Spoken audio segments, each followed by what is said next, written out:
Sir, please hold on. You're not alone. I'm here. In the dazzling heart of New York City, a city where fortunes rise and fall with breathtaking speed, a story unfolded, a narrative so improbable it surpasses even the wildest fiction. It began at Layel, a restaurant so exclusive that its menu discreetly omits prices. The principal characters, a titan of industry, a billionaire who could effortlessly buy and sell entire city blocks, and a young waitress, virtually invisible in the opulent setting, simply trying to make a living. She was on the verge of uttering 7 seemingly innocuous words. Words that would serve as a key, unlocking a 20-year-old mystery, exposing a tangled web of deceit, and revealing a past buried so deeply it was believed to be irretrievably lost. Her words, a simple observation, struck the billionaire with the impact of a physical blow, triggering a collapse that would unravel everything. The atmosphere at Layel was distinct. The air felt filtered, purified of the city's usual grime and despair, replaced by the subtle aromas of affluence. The scent of money, perfectly seared scallops, and expensive perfume. For 20-year-old Elara Vance, it was a world she was permitted to serve, but never to truly inhabit. 6 nights a week, she transformed. Her worn-out sneakers exchanged for polished black flats, her faded jeans for a starched vice or starched black uniform, and her own identity momentarily concealed behind a polite, deferential smile. Her real life resided miles away, in a cramped 4th-floor walk-up apartment in Queens, where the air held the familiar scent of boiled cabbage and her mother's lavender-scented laundry soap. Her mother, Amelia, was the center of Elara's world, a gentle, frail woman with eyes clouded by a perpetual haze of confusion, as if she were perpetually striving to recall a forgotten dream. For as long as Elara could remember, her mother had suffered from chronic fatigue and significant memory lapses, the lingering effects of a serious fall that occurred long before Elara possessed the capacity for coherent memory formation. Amelia retained no recollection of her life prior to awakening in a hospital at the age of 25, devoid of identification or any trace of her past. She was given a new name, and she painstakingly constructed a new, modest existence. Their most treasured possession, their sole tangible connection to a life before the fall, was a ring Amelia wore on a silver chain around her neck. It was an unusual and exquisite piece, a sterling silver band intricately carved in the shape of 2 phoenixes, their fiery wings intertwined to encircle a single, dark blue teardrop sapphire. Amelia often described it as a piece of her soul, despite her inability to recall its origin or the giver. The ring represented the great enigma of their lives, a single beautiful clue in a case devoid of any other evidence. Tonight, Elara's section was occupied by a titan, Alistair Sterling. He wasn't merely a presence in the world, he actively shaped it according to his will. Sterling Industries was a global behemoth, its influence extending across technology, shipping, and real estate. Newspapers frequently compared him to the Howard Hughes of his generation, reclusive, relentlessly brilliant, and shadowed by whispers of a personal tragedy that had seemingly hollowed him out years ago. He sat alone at a corner table overlooking Central Park, a solitary figure at his own lavish feast. He appeared older, perhaps in his late 40s, with sharp, intelligent eyes that missed nothing, and a jawline that seemed sculpted from granite. He emanated an aura of immense power, tempered by a profound, chilling grief that caused the other waiters to instinctively avoid his table, leaving him to the care of the newest employee. Elara approached with practiced composure, her heart pounding against her ribs. "Good evening, sir. May I get you something to drink to start? Alistair Sterling didn't look up from his phone. Whiskey Macallan 25. Neat. His voice was low, gravelly, and dismissive. Throughout the service, he maintained a perfect facade of icy indifference. He ate without tasting, drank without savoring, and appeared to see right through Alara as though she were made of glass. She was simply a pair of hands, refilling his water glass and clearing his plates. As she served his dessert, a deconstructed tiramisu, her hand trembled slightly and her cufflink brushed against his. He finally looked up, his eyes narrowing in irritation. But his gaze didn't settle on her face. It was drawn to her wrist. To the fine silver chain, a gift from her mother for her 18th birthday, and to the small, delicate ring, a perfect miniature replica of the one her mother wore around her neck. Her mother had commissioned it from a jeweler in Chinatown, using their meager savings, ensuring a piece of their mysterious past would always remain close. Alistair Sterling's fork clattered against his plate. The sound, in the hushed dining room, was akin to a gunshot. Every muscle in his body tensed. His already pale face drained of color, becoming a ghostly, ashen mask. His piercing gray eyes remained fixed on the tiny ring on Alara's wrist. Raw, unfiltered shock contorted his features. He wasn't merely looking at a piece of jewelry. He was gazing upon a ghost. The silence at the table stretched, heavy and suffocating. Alara's training screamed at her to apologize, to retreat, to become invisible once more. But she couldn't. She was frozen by the intensity of his stare. It wasn't anger. It was something far deeper. Something shattered and agonizing. His eyes, wide with disbelief, finally lifted from her wrist to her face, truly seeing her for the first time. He scanned her features, her dark wavy hair, the shape of her eyes, the slight curve of her lips. With a desperate, frantic energy, as if searching for a familiar face amidst a crowd of strangers, confused and slightly frightened, Alara felt a nervous energy bubbling within her. She needed to break the terrifying spell that had fallen over the table. She offered a small, uncertain smile. "It's a beautiful design, isn't it?" she began, her voice barely a whisper. She gestured with her wrist. "The tiny phoenix is catching the light." Wanting to connect, to humanize herself beyond the role of a mere servant, she added the 7 words that would alter everything. "Sir, my mom has the same ring." The words hung suspended in the air for a heartbeat. For Alistair Sterling, that heartbeat stretched into an eternity. The meticulously constructed fortress he had built around his heart for 2 decades crumbled into dust. The blood drained from his face, and his breath hitched in his throat. "What? What did you say?" he rasped, his voice a broken thing, unrecognizable from the cold baritone of moments before. "My mother," Alara repeated, her confidence faltering under his intense scrutiny. "She has one just like it, only bigger. It's her most prized possession." Alistair's hand shot out, not to grab her, but as if to ward off a spirit. His fingers trembled violently. His gaze was no longer on the ring, but locked onto Alara's eyes, a storm of emotion unswirling within them. Pain, confusion, and a terrifying nascent flicker of impossible hope. "Your mother," he stammered.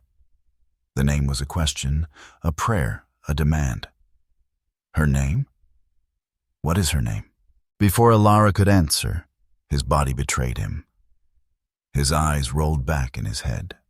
A strangled gasp escaped his lips, and he slumped forward, his head hitting the table with a sickening thud, scattering the delicate dessert. He then slid sideways, his large frame collapsing bonelessly from the chair onto the plush carpet with a heavy, final sound. Panic erupted. The hushed elegance of Layel was shattered by screams. The manager, a perpetually flustered man named Jean-Pierre, rushed over, his face a mask of horror. "Call 911. Someone call an ambulance now." Staff and patrons swarmed the table. Ilara was shoved aside, stumbling backward. Her mind was a whirlwind of chaos and terror. 1 second she was a waitress making small talk. The next, a billionaire lay unconscious at her feet. What had she done? What had she said? The image of his face, the raw agony in his eyes just before he fell, was seared into her memory. As paramedics swarmed in, strapping Alistair Sterling to a gurney, a stern-looking man in a tailored suit who had been dining at another table took charge. This was Marcus Thorne, Sterling's lawyer and closest confidant. He barked orders into his phone, his face grim. His sharp eyes scanned the chaotic scene and landed on Ilara, who was being questioned frantically by Jean-Pierre. "What did you say to him? What did you do?" the manager hissed, his career flashing before his eyes. "Nothing. I mentioned my ring," Ilara stammered, holding up her wrist as if it were evidence. Marcus Thorne overheard. His presence silenced the manager instantly. He gave Ilara a long, calculating look, his gaze lingering on the tiny ring. He didn't speak to her. He simply produced a business card from his wallet and pressed it into Jean-Pierre's hand. "Find out everything about her," Thorne commanded in a low, steely voice. "Her name, her address. I want it on my desk in the morning, and make sure she doesn't go anywhere." Then he was gone, following the gurney out into the night, leaving Ilara standing amidst the wreckage of her own life, the tiny silver phoenixes on her wrist feeling impossibly heavy, like the weight of a world she never knew existed. The next 48 hours were a blur of anxiety for Ilara.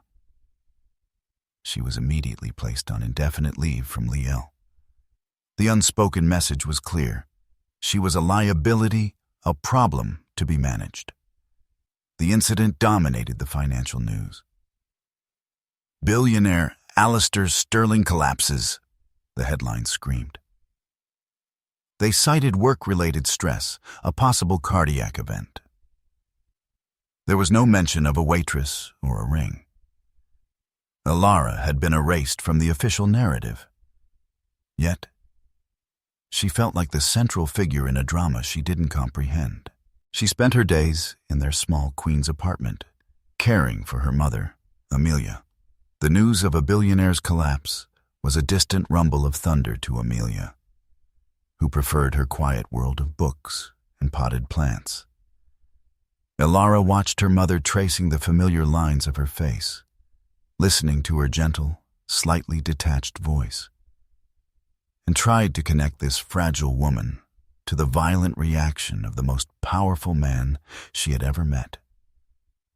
It was impossible.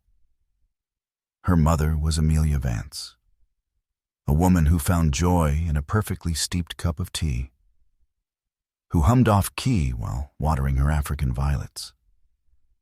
She wore the phoenix ring on a chain tucked under her blouse, a secret treasure close to her heart. When Ilara asked about it again, Amelia simply offered a sad, wistful smile. "I don't know where it came from, my love," she said, her fingers tracing the interlocking wings. "But when I woke up in that hospital, it was the only thing I had.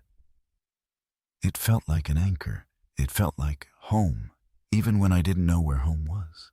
On the third day, the summons arrived. It wasn't a phone call or an email. It was a black town car, sleek and silent as a panther, that pulled up in front of their crumbling apartment building. A man in a driver's uniform knocked on their door, holding a hat in his hands. He politely but firmly informed Ms. Ilara Vance that Mr. Thorne requested her presence. It was not a request. The ride downtown was a journey into another dimension. The car's leather interior smelled new and expensive. The city's noise was muted to a distant hum. Ilara felt small and out of place, her worn cardigan a stark contrast to the polished world she was entering. She was taken not to an office, but to the penthouse floor of the most exclusive private hospital in Manhattan, a place where the wealthy came to heal in hotel-like suites. Marcus Thorne met her at the elevator. He was tall, impeccably dressed, and possessed the unnervingly calm demeanor of a man who handled billion-dollar crises before breakfast. "Miss Vance," he said, his voice neutral. "Thank you for coming. Mr. Sterling is awake. He has requested to see you." He led her down a quiet, carpeted hallway to a pair of large wooden doors. A security guard stood impassively outside. "He's still weak," Thorne cautioned. "The doctors have stabilized him. It was not a heart attack. It was a shock, a severe psychological shock." Ilara's heart hammered against her ribs. "I don't understand. What did I do?" Thorne stopped and looked at her, his gaze analytical. "That's what we're hoping to find out. You mentioned a ring, one that belongs to your mother. Mr. Sterling is intensely interested in it. Before you go in, I need you to understand something. The man you are about to see has not been the same since his wife, Liana, died in a car accident 20 years ago. He is a man living in the past. Be mindful of that." He opened the door and ushered her inside. The hospital suite was larger than her entire apartment. It had panoramic views of the city, but the blinds were partially drawn, casting the room in a dim, somber light. Alistair Sterling wasn't lying in bed, but sitting in a large armchair near the window, dressed in silk pajamas and a robe. He was hooked up to a discreet IV drip, and a heart monitor beeped softly, a steady rhythm in the quiet room. He looked older, more fragile than he had in the restaurant. The icy armor was gone, replaced by a raw, aching vulnerability. His eyes, though, were burning with a desperate intensity as they locked onto hers. "Miss Vance," he said, his voice raspy, "please come closer." Ilara approached cautiously, feeling like she was walking toward the edge of a cliff. He gestured to a chair opposite him. She sat, her hands clenched tightly in her lap. "The ring?" he said, his voice cracking with emotion. "You said your mother has one." Ilara nodded, unable to speak. "Where did she get it?" he pressed, leaning forward, his entire being focused on her answer. "She doesn't know," Ilara said softly. "She's had it as long as I can remember. She has amnesia from an accident. A fall, she called it. It happened over 20 years ago." Alistair's breath hitched. He closed his eyes, a wave of pain washing over his face. "An accident?" He whispered the words like a bitter taste in his mouth. He opened his eyes again, and they were glistening with unshed tears. "That ring. I designed it. There is only one in the entire world. I designed it for my wife, Liana, for our first anniversary. The twin phoenixes rising from the ashes, a symbol of our love. I put it on her finger myself." He took a ragged breath. The beeping of the monitor quickened slightly. "She was wearing it the day she died. Her car went off the Bixby Bridge in California. They never recovered her body from the ocean, only fragments of the car and her belongings. But the ring was never found." He looked at Ilara, his gaze so filled with a desperate, impossible hope that it was physically painful to witness. "Miss Vance," he pleaded, his voice breaking completely, "please, I have to see it. I have to see your mother." The air in the hospital suite grew thick with the weight of 20 years of grief. Ilara stared at Alistair, her mind reeling. Liana. The name echoed in the silent room. A ghost summoned by the mention of a ring. Her mother was Amelia. The names weren't even close. This had to be a mistake, a tragic, painful coincidence. "Sir, Mr. Sterling," Ilara began, her voice trembling. "I'm so sorry for your loss, truly. But I think there's been a misunderstanding. My mother's name is Amelia. Amelia Vance, not Liana." Alistair flinched as if she had struck him. The flicker of hope in his eyes dimmed, replaced by a profound confusion. "Amelia," he repeated, testing the name on his tongue. It was foreign, meaningless to him. No, that can't be. The ring. That ring is a part of her soul. It's a part of mine. He leaned back, his energy seeming to drain away. The heart monitor beeped a little faster. Marcus Thorne, who had been standing silently by the door, took a step forward, a warning look on his face. "Perhaps this is too much," Thorne said, his voice low and firm. "No," Alistair shot back, waving him away. He turned his focus back to Ilara, his eyes pleading. "Please, just tell me about her. Your mother, this accident. When was it? Where?" Ilara felt a knot of dread tighten in her stomach. "I don't know all the details. She doesn't either. It's all just fog to her. She remembers waking up in a small community hospital in a town called Harmony Creek, a few hours north of San Francisco. It was about 20 years ago. The nurses there were the ones who named her Amelia. She had no ID, no memory of who she was or how she got there. They said she was found on the side of the road after a supposed fall." Every word Ilara spoke seemed to land like a physical blow on Alistair. San Francisco, 20 years ago. His wife, Liana, had been driving back from a charity event in Carmel. The Bixby Bridge was on that route.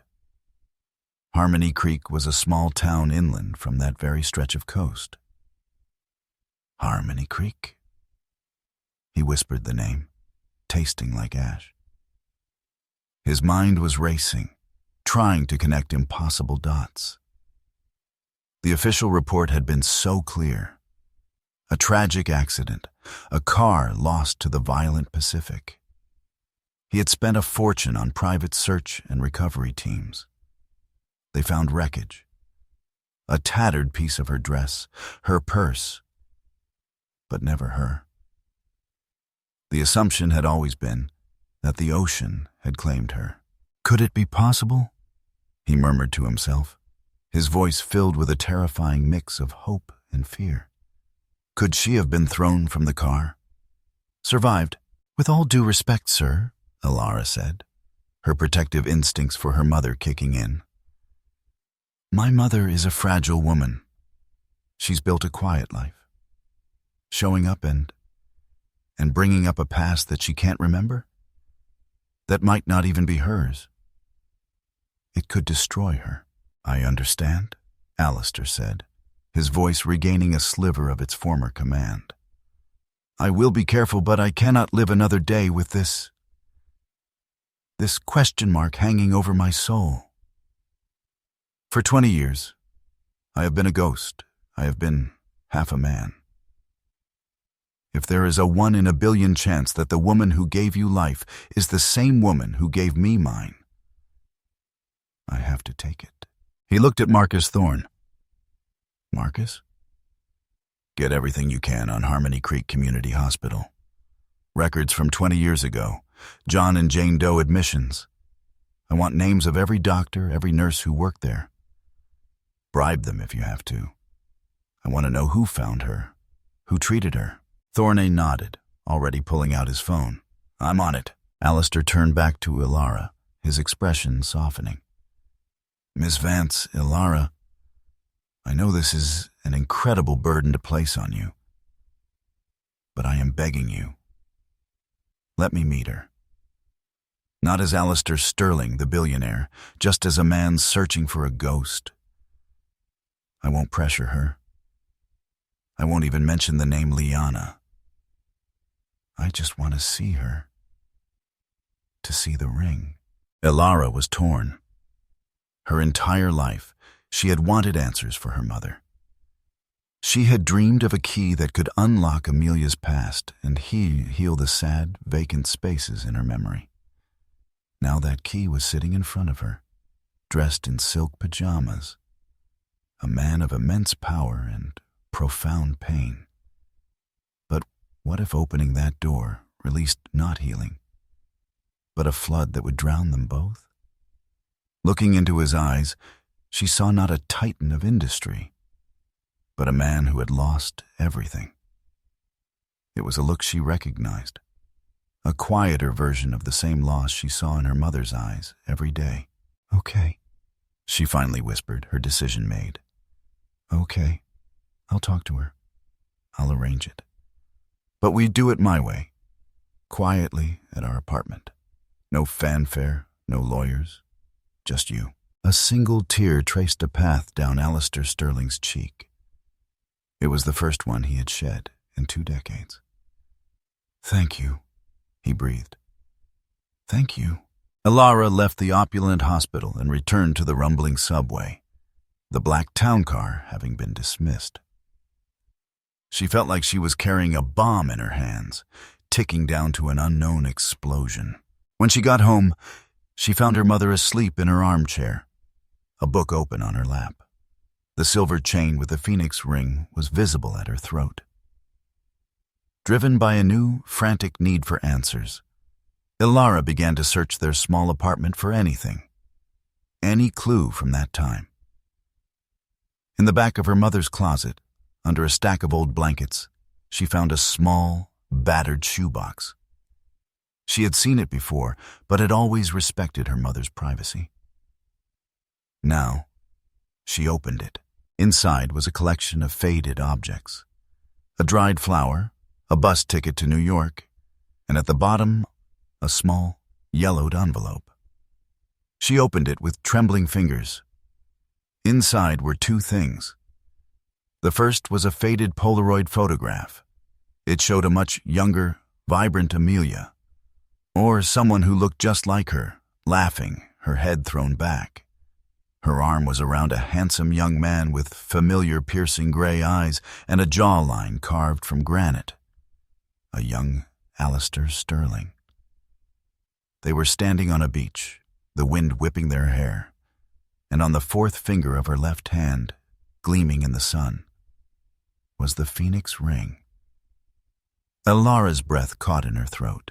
The second item was a plastic hospital bracelet, brittle with age. The name printed on it was smudged but legible. Jane Doe. The admission date was from 20 years ago. The hospital's name was printed in small letters, Harmony Creek Community Hospital. The coincidence was gone. This was real. Her mother, Amelia Vance, the quiet, gentle woman asleep in the next room, was Liana Sterling. And Elara, the poor waitress from Queens, was the daughter of one of the richest, most powerful men in the world.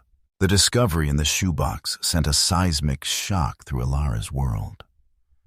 She sat on the floor of the closet, the photograph and the hospital bracelet in her trembling hands, pieces of a life she never knew she had. The woman in the photo was undeniably her mother. But she was different, radiant, full of a life and love that Elara had only seen glimpses of. And the man beside her, he was the same man who had collapsed at her feet, a ghost haunted by the memory of this very woman. Her first instinct was to run to her mother, to show her the proof, to shout, "You were Liana. You had a life. You were loved." But looking at Amelia sleeping so peacefully, she knew the shock could be catastrophic. Her mother's mind was a fragile tapestry. Pulling one loose thread could unravel the whole thing.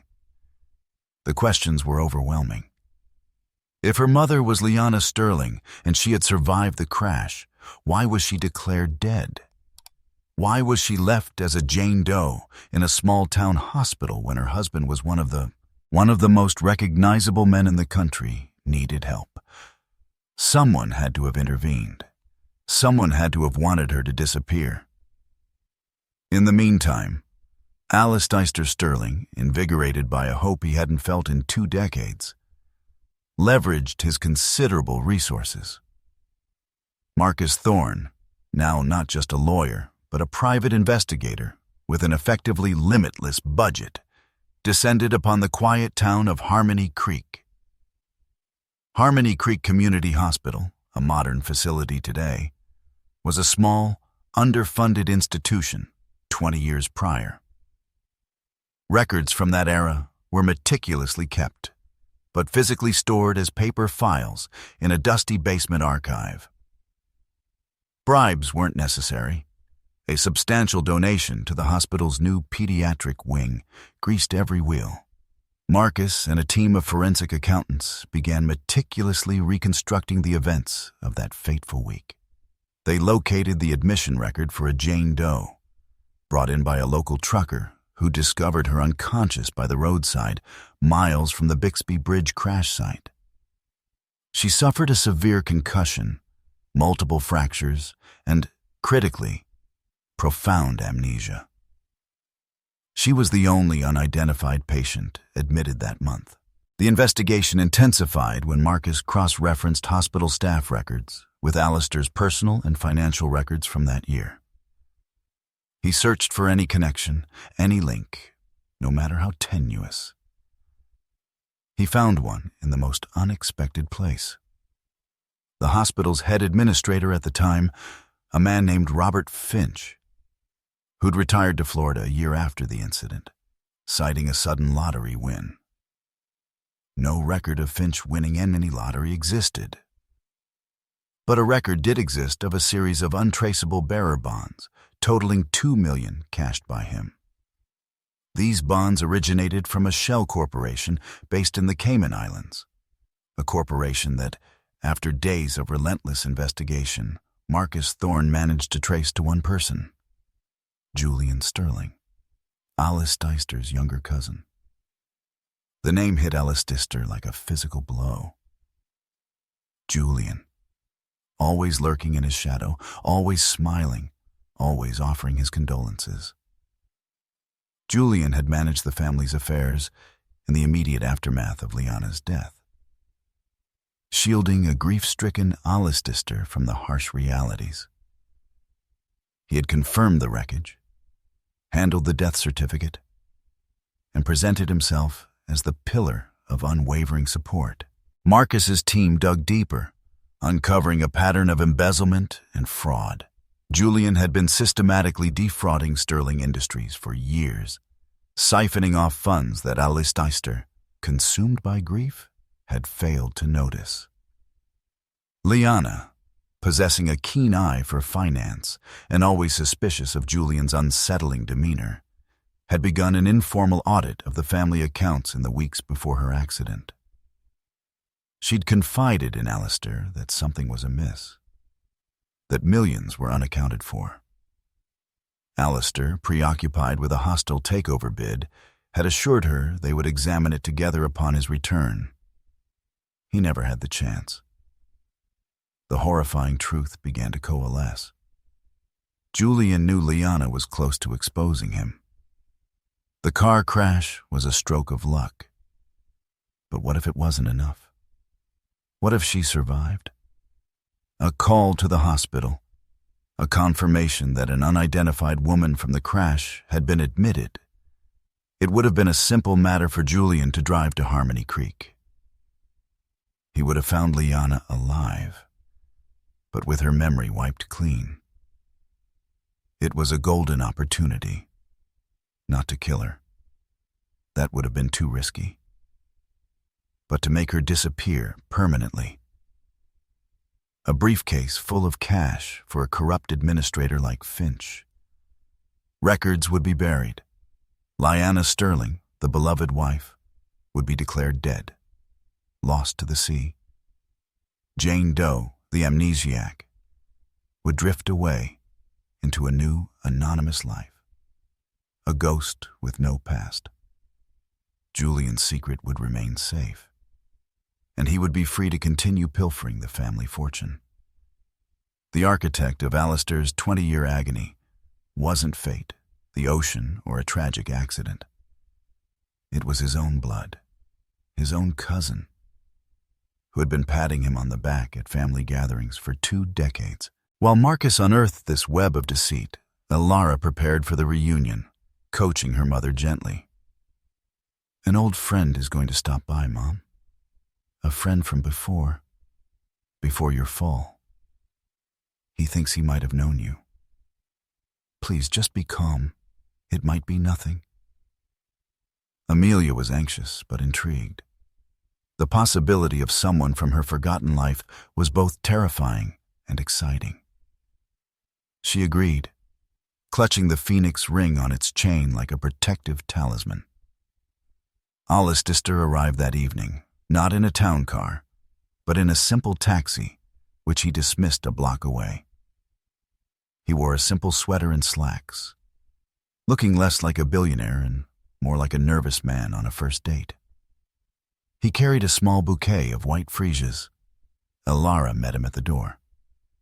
"Her favorite flower," he said, his voice thick with emotion. "She always said they smelled like memories." Elara's heart ached. She led him into their small, humble living room. Amelia sat in her favorite armchair, the lamplight softly illuminating her face. She looked up as Alistair entered. Their eyes met across the room. For a moment, there was only silence. Alistair's gaze consumed her, tracing every line of the face he had only seen in his dreams for 20 years. She was older, her hair streaked with silver, her eyes holding a sadness he didn't recognize. But it was her. It was his Liana. Amelia stared back at this handsome, grief-stricken stranger. She felt a strange pull, a flicker of something deep within the fog of her mind, a sense of familiarity so profound it frightened her. Her hand instinctively went to the ring at her throat. Alistair saw the movement. He took a hesitant step forward. "Hello," he said, his voice a raw whisper. It's been a long time." The small apartment was charged with a fragile, palpable tension. Amelia clutched the phoenix ring through her blouse, her knuckles white. She looked from the stranger's intensely emotional face to her daughter's worried one and back again. "I'm sorry," Amelia said, her voice soft and hesitant. "Have we met before? You seem familiar." She trailed off, a familiar frustration clouding her features. This was the story of her life. Faces in crowds, snippets of songs, scents on the breeze, all promising a memory that dissolved like mist the moment she tried to grasp it. Alistair's heart broke and soared simultaneously. She didn't remember him, but she felt him. That was enough. It was everything. He followed Elara's lead, riding the tidal wave of emotion that threatened to overwhelm him. "My name is Alistair," he said, taking another slow step into the room. He held out the bouquet of freesias. "I was told you liked these." Amelia looked at the delicate white flowers, and a genuine, surprised smile touched her lips.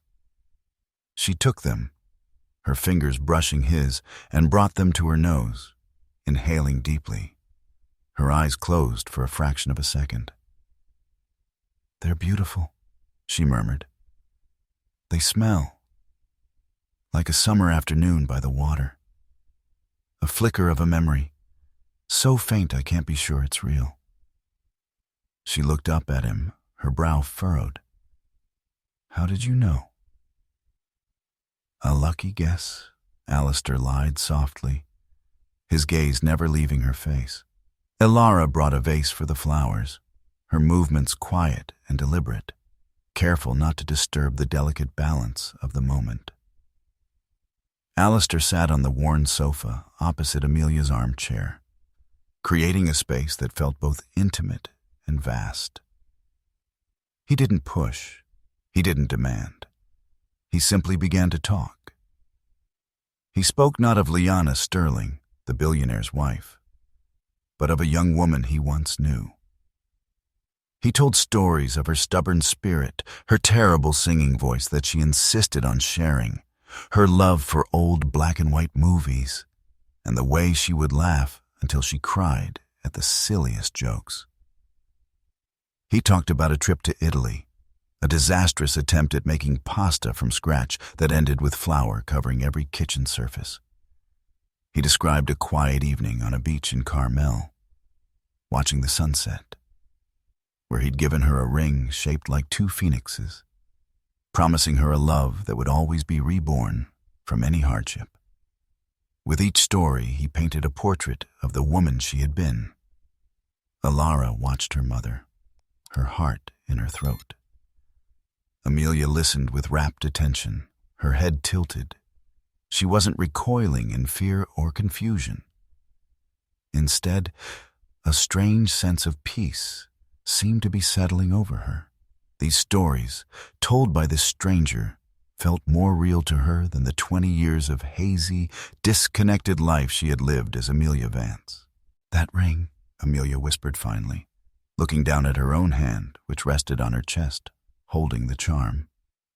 The man who gave it to her. He must have loved her very much. More than life itself, Alistair said, his voice thick with unshed tears. He still does. Suddenly, Amelia's eyes widened slightly. She was looking past Alistair at a small framed photograph on the mantelpiece, a picture of a 5-year-old Ilara on her first day of school. "You have a daughter," Alistair said, following her gaze. "She's wonderful. You did an amazing job." "She's my whole world," Amelia said, her voice filled with a fierce, uncomplicated love. "When I woke up remembering nothing, I felt so empty. But then, finding out I was going to have her, she gave me a reason to live. She became my memory, my anchor." The word anchor struck Alistair. It was the same word she'd used to describe the ring to Ilara. In that moment, he understood. Liana had survived, pregnant and alone. She had given birth to their daughter and raised her in this tiny apartment, pouring all the love from her forgotten life into the one precious thing she had left. As this emotional reunion unfolded in Queens, a different kind of confrontation was taking place across town. Marcus Thorne, armed with a mountain of irrefutable evidence, bank statements, sworn affidavits, and the confession of the retired hospital administrator, had arranged a board meeting at Sterling Industries. The official reason was a quarterly review. The real reason was sitting at the head of the table. A surprise attendee, Alistair Sterling, connected via a secure video link, his face a grim mask of cold fury. Julian Sterling walked in, smiling and confident, ready to present his doctored financial reports. He froze when he saw Alistair's face on the screen. "Alistair, what a surprise. We thought you were still recovering," Julian said, his voice a little too loud, his smile a little too wide. "I've recovered enough, Julian." Alistair's voice boomed from the speakers, devoid of any warmth. "Enough to finally look at the books, the ones Liana wanted me to see 20 years ago." The color drained from Julian's face. Marcus Thorne stood up and began to speak, his voice calm and methodical as he laid out the entire conspiracy. He spoke of the embezzled funds, the shell corporation, the bearer bonds, and then he delivered the final, devastating blow. We have also uncovered a payment of $2 million to Robert Finch, former administrator of Harmony Creek Hospital, made the same week that a Jane Doe, a survivor of a car crash, was admitted. A Jane Doe who, it turns out, was Leanna Sterling. You didn't just steal from this company, Mr. Sterling. You stole Alice Dister's wife. You stole a mother from her child. You buried a living woman under a mountain of lies. The boardroom was silent, save for Julian's ragged, panicked breathing. His carefully constructed world had just been demolished. There was nowhere to run, nowhere to hide. Security guards entered the room, their expressions grim. Julian Sterling, the architect of 2 decades of pain, was finished. Back in the small Queens apartment, the story of Liana hung in the air. A beautiful, tragic ghost. Amelia, Liana, was quiet, her mind a whirlwind, trying to connect the powerful feelings the stories evoked with the blank slate of her own history. The pieces weren't clicking into place like a key in a lock. It was more like the slow, painful return of warmth to a frozen limb. A tingling, uncertain, and deeply emotional reawakening. Alice Dister knew he couldn't force it. The fragile hope in the room was as delicate as a butterfly's wing. The slightest wrong move could shatter it. With a heart both fuller and more terrified than it had been in 20 years, he stood to leave. "I've taken up enough of your time," he said, his voice a raw whisper of emotion. "Thank you for listening to an old man's stories." He turned toward the door, a maneuver that felt like the heaviest physical act of his life. Leaving her again, even for a night, felt like a betrayal. As his hand touched the doorknob, Amelia spoke, her voice small but clear, cutting through the silence. "The song?" Alice Dister froze, his back to her, every muscle tensed. "What song?" he asked, not daring to turn, not daring to hope too much. "The one he would hum when she couldn't sleep," Amelia said, her eyes distant, looking at a space in the air only she could see. "It was a lullaby from his mother. I sing it to Alara sometimes. I never knew where it came from. It was just there, inside me." Slowly, she began to hum. It was a simple, haunting melody, slightly off-key but filled with an ancient tenderness. For Alice Dister Sterling, the world dissolved. The peeling paint of the apartment, the distant wail of a city siren, the very air in his lungs, it all vanished. All that existed was that sound. It was the melody his own mother had hummed to him as he fought off childhood nightmares. It was the tune he had whispered into Liana's ear on their honeymoon. A secret language of comfort passed from one generation to the next. No one else in the world knew it. He turned around slowly, his face a canvas of pure, unadulterated astonishment. This wasn't a story he had told. This wasn't a memory he had shared. This was proof. This was her soul speaking, bypassing the broken pathways of her mind. Tears he had thought long dried streamed freely down his face as he crossed the room in 2 strides and knelt before her chair. The gesture was instinctual, an act of reverence, of surrender. He didn't touch her.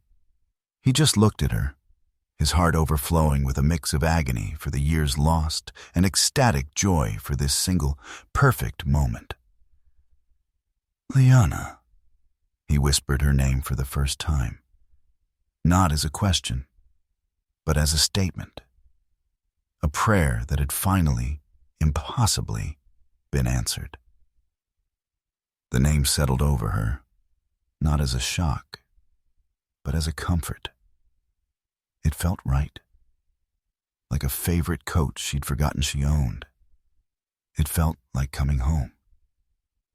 She reached out her hand, trembling, and gently, tentatively touched his tear-streaked cheek. His skin was warm, real. In that touch, in that shared melody, 20 years of separation dissolved into nothing. Her factual memory wasn't restored. Doctors would later say the trauma had permanently damaged those neural connections. But her heart remembered. The profound emotional truth of their love had finally broken through the fog. Ilara watched them, tears of her own streaming down her face. She was no longer just the daughter of Amelia Vance, the quiet woman with a mysterious past. She was the daughter of Liana and Alistair Sterling, the living, breathing embodiment of a love that had refused to die. The days that followed were a chaotic whirlwind. The news of Julian Sterling's spectacular arrest for fraud, embezzlement, and kidnapping by deception, coupled with the miraculous reappearance of his supposedly dead wife, became the biggest story in the world. Paparazzi, like vultures sensing a feast, descended upon their humble queen's apartment building. The flashes from their cameras were a constant, strobing assault against the thin curtains. Their shouted questions were a violation of the quiet, anonymous life they had always known. Alistair shielded them from it all. He arrived not with a fleet of flashy cars, but with a discreet security team that cleared a path through the media circus with quiet, intimidating efficiency. He personally escorted Amelia and Ilara from the crumbling walk-up that had been their sanctuary and prison into a new life. He moved them to a quiet, sprawling estate in Connecticut, a world away from the city's glare. It was a sanctuary he had bought years ago, but had never lived in. A place surrounded by acres of rolling hills and ancient trees. The gardens were filled with thousands of white freesias, a fragrant testament to a memory he had never let go. He brought in the best neurological specialists, not to fix her, but to help her integrate the two halves of her life. They explained that Amelia Vance wasn't a lie, but a real identity her mind had painstakingly constructed to survive an unimaginable trauma. The goal wasn't to erase Amelia, but to help her merge with the ghost of Liana. She decided, after much thought, to be called Leah, a bridge between the two women she was. For Ilara, the change was staggering. She went from rationing grocery money to having a personal chef asking for her dietary preferences. But the whiplash of wealth was secondary to the emotional upheaval of gaining a father.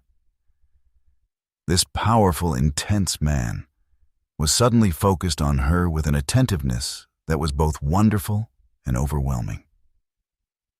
He wanted to know everything. Her favorite books, her worst fears, her secret dream of being a writer.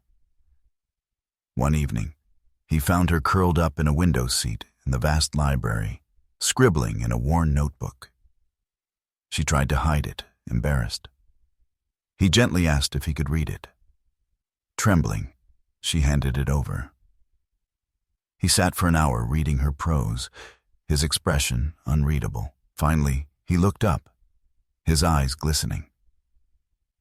"You have your mother's soul," he said, his voice thick with emotion, "and a talent that is all your own. This is remarkable, Ilara." It was the first time in her life that someone outside of her mother had seen her, truly seen her.